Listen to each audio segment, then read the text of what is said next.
In this video we're going to look at differentiating inverse trigonometric functions. Basically anywhere you see this -1 with sine or tan, you'll know that you'll be using this method, right? If we just look over here though, we have a triangle. We have a triangle with the opposite, right angle triangle with an opposite and a hypotenuse. We'll say the opposite is 1, the hypotenuse is 2. Right, if I want to get the angle theta here, I would have said to you in junior cert, press shift, sine. Why would I press sine? Because I have the hypotenuse and the opposite, and 1/2 because the opposite is 1 and the hypotenuse is 2. And I would get an answer of 30 degrees. I would have told you press shift, okay, because you're looking for an angle. Really what we're doing is we're pressing shift so that we get sine inverse. And sine inverse of a half in this case is 30 degrees. In this section we'll be differentiating things like sine inverse of a half and sine inverse of 3x and all this kind of stuff. So really what we're doing is we're getting the derivative of an angle. Okay? Okay. If we look at the green bit in the box here, okay? The green bit in the box is what you get, so this is what you get in the logbooks. Alright? But don't let that confuse you. Alright? So, for instance, if I want to find out what the inverse of sine of something is, I'll put 1 over the square root of a squared minus x squared. Right? Now, by looking at the logbooks, you would think that you'd put the bottom number, whatever it is, in here, and the top number, whatever it is, in here. Okay? Don't. Alright, I'll show you what to do in a sec. The same with tan. Okay, so tan, when we differentiate the tan inverse, we'll have a over a squared plus x squared. Again, you would be led to believe in the logbooks that the a goes in here and here, whatever the number is, and the x will go in here. But no. If we look down here at my two stars, take a as always being 1. So we will always put in 1 for these. Okay, always. And take x as being the bit with sine inverse or tan inverse. So for instance, here this x over a, I'm going to take the whole thing as x. Okay? Likewise here, I'll take the whole thing as x. You stick to that rule, you won't go wrong. And then what you're going to do is you're going to differentiate the whole thing, because that's x, and you're going to multiply this by that differentiated. Okay? It'll make more sense when we do it. Okay, so for example, if we just look at this one, sine inverse of 5x over 3, a is 1, why? Because it's always 1, and x is the bit with the sine inverse, 5x plus 3. Right. So with that in mind, we have sine inverse of x. So we look up here, we get the formula. There it is. Okay, you'll have this green bit of the formula in your logbooks, but we want to multiply it by x differentiated as well. Okay, just I suppose one other thing. If x differentiated is 0, then just ignore it. Okay, so x differentiated is 0, ignore it. Don't multiply by 0. Okay, because that will give us an answer of 0. Right. Okay, so first question, this one. Sine inverse of x. We'll be using this formula because it's sine inverse. So it's a squared minus x squared. We're getting the square root of it. So 1 over the square root of a squared. I said a is always 1, so 1 squared minus x squared, which is the bit with sine inverse, which is x, and square it, and then multiply that by this differentiated. So x differentiated is just 1. which will leave us with 1 over square root of 1 squared, which is 1 minus x squared multiplied by 1, and anything multiplied by 1 is just itself. So there we go, that's that done.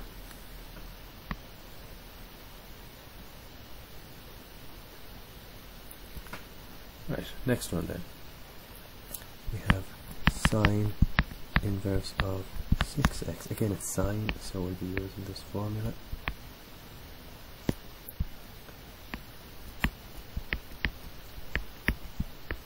Squared, and we'll be multiplying it again by whatever this is, differentiated. So I'll just we'll call it z, right? So 1 over square root of, well, a is always 1 as we said, squared plus x squared. Okay, x squared will be 6x multiple squared, and then we want to differentiate 6x, so we get 6, and we multiply that by 6, which will give us, look, we can put the 6 as the numerator. Square root of 1 squared is 1 plus 36x squared.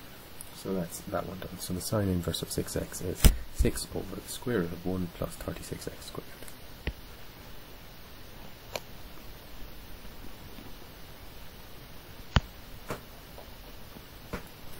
So that's that done. Next one then. Tan inverse of 2x plus 1. This is tan, so we have to take the tan formula. The green bit's in our logbooks, but we will multiply it by the x bit differentiated. So it's a over a squared plus x squared multiplied by x differentiated. In class we call it z, so we call it z. We call it whatever we want really. X differentiated, I suppose, maybe like that. Right. A, as I said, is always 1. X squared, so put in the bit with the tan, which is 2x plus 1 squared, and then multiply it by 2x plus 1 differentiated. 2x plus 1 differentiated will just give us 2. So working that out, we have 1 over 1 squared is 1 plus 2x plus 1 ought to be squared is 4x squared plus 4x plus 1. And we have to multiply all of that by 2, so we get 2 numerator, 1 plus actually 4x squared plus 4x, and 1 plus 1 is 2. If we want to simplify that, divide top and bottom by 2, we get 1 over 2x squared plus 2x plus 1. Okay, so that is that differentiated.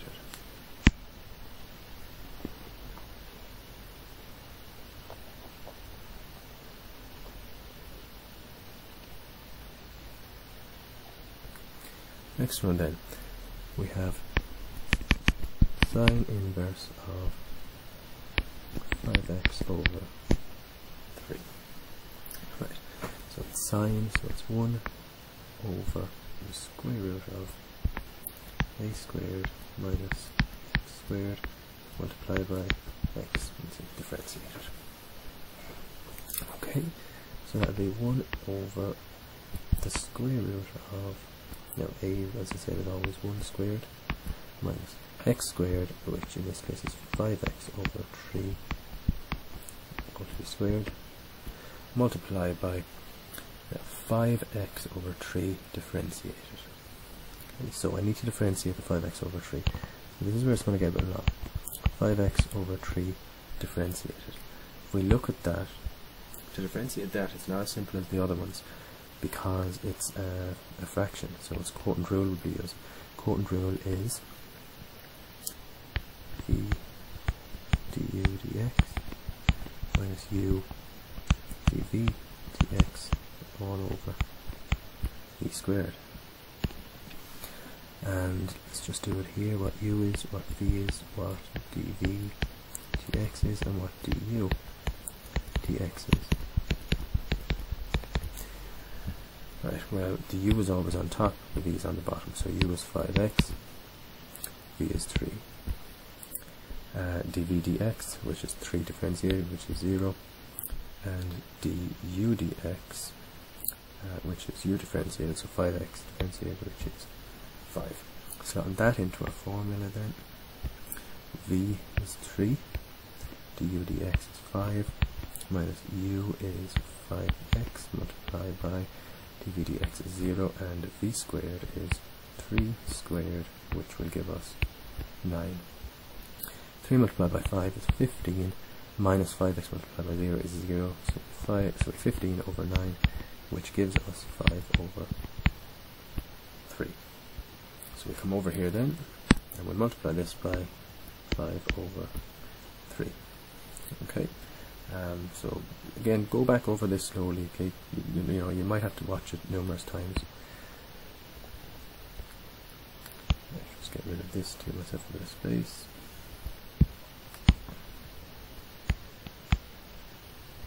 Right, so just tidying up this, we have 1 over square root of, or 1 squared is 1 minus 25x squared over 9 multiplied by 5 over 3.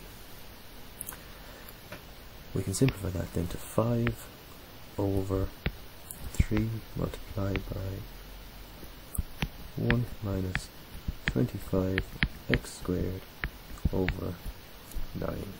Okay, and I'll probably leave it at that. Alright, so that's that done.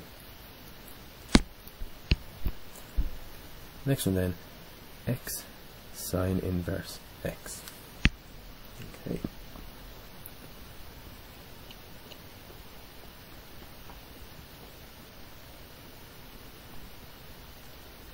I'm going to do this on the next page,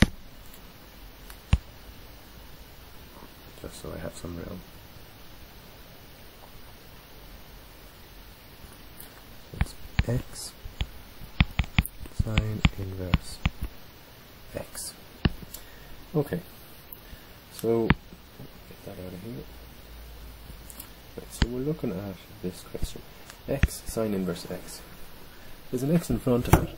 So we've kind of two functions in this. So the obvious way to split it would be here. So we're going to be using then chain rule or product rule because we have two functions, I suppose, multiplying each other. And the question is then, which do we use, chain rule or product rule? So if we split this, from our last video, split this and see, can these two be functions in their own right? So could fx be x on its own? Yes, it could. That would be a function. And could fx be sine inverse x on its own? Yes. If the answer is yes for two of them, then we'll be using product rule.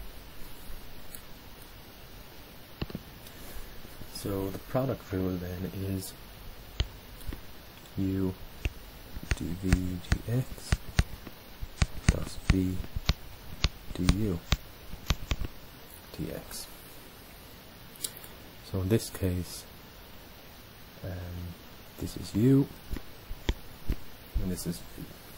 Right, so this is going to be tricky enough. Right, we're going to first of all have to get u, then v, then du dx, and then give myself a bit of space, du dx, and then dv dx. Right, so the first thing we want to have to do is find out what u is, and we know that is x.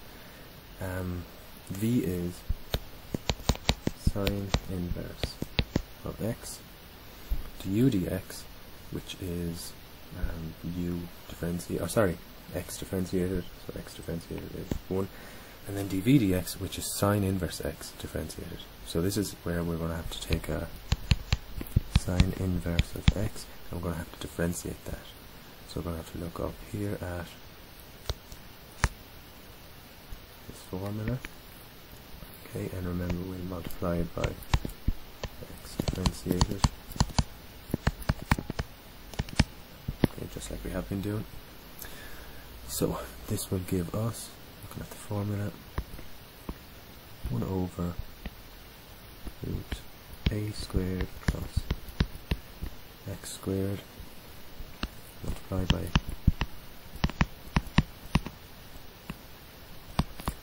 x differentiated. So 1 over, we said a was always 1.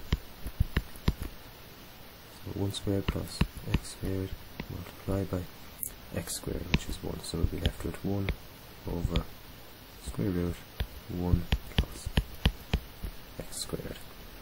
So 1 over root 1 plus x squared.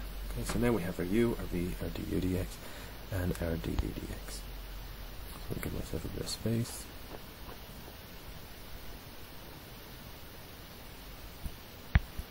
I'm going to write down that formula again.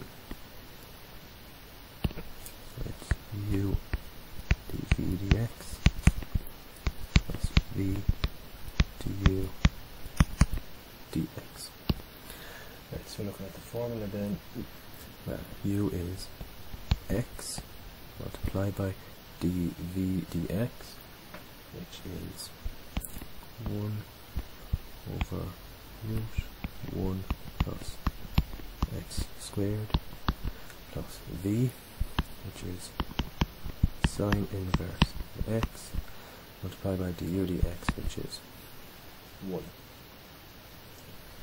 Simplifying that then, x multiplied by 1 over root 1 plus x squared is just x over root 1 plus x squared plus sine inverse of x multiplied by 1 is just sine inverse of x.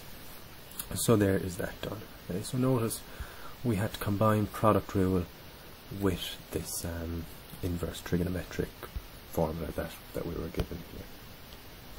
Okay, just to go back actually, if you're wondering why I'm doing it this way, you know, to say multiply by x differentiated, and to always take a as being 1 and to always take x as being, you know, the whole lot of the part stuck to the tan or the sine, it's to make it easy on you. Okay, it's just to give you a definite rule to stick to. Alright, so that is that done.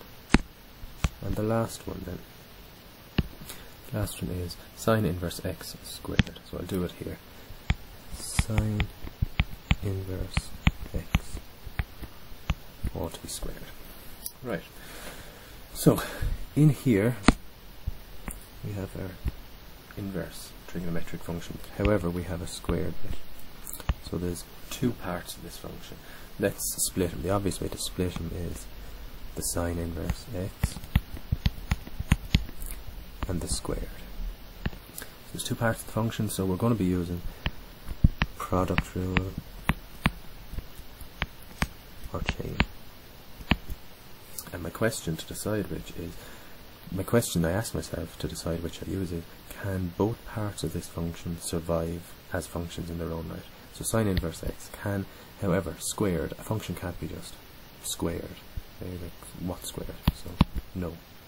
So both of them can survive, so it's not product rule, we'll be using chain rule. So I'll just write this out again. Sine inverse x all to be squared. Right.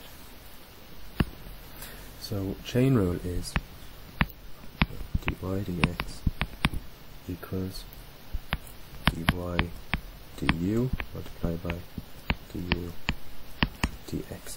But really what we mean is differentiate the whole equation, or the whole function, and then multiply by that by the inside bit differentiated. Okay? So here we go. Differentiate the whole function, which will be 2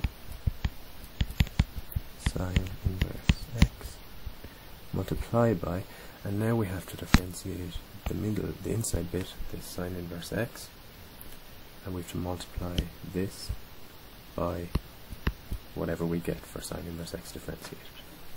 Right, so I go over here, sine inverse x differentiated, that would be 1 over root a squared plus x squared multiply by x differentiated. So it's 1 over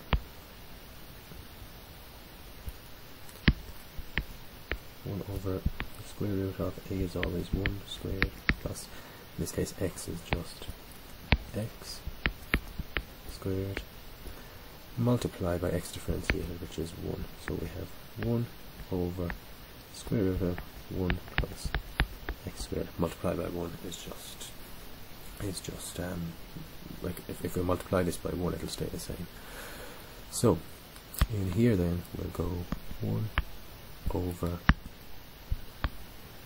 root 1 plus x squared. So our answer is 2 sine inverse x multiplied by 1 over root 1 plus x squared. We can simplify that a bit further. We can put the 2 sine inverse x as the numerator and the root 1 plus x squared as the denominator. So that might be a bit neater. So here's our answer in neatest form. Okay, so that's it, guys. There is a lot there, right?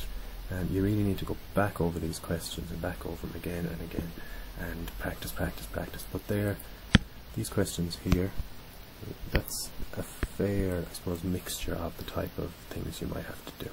Okay, but practice. Okay, thanks.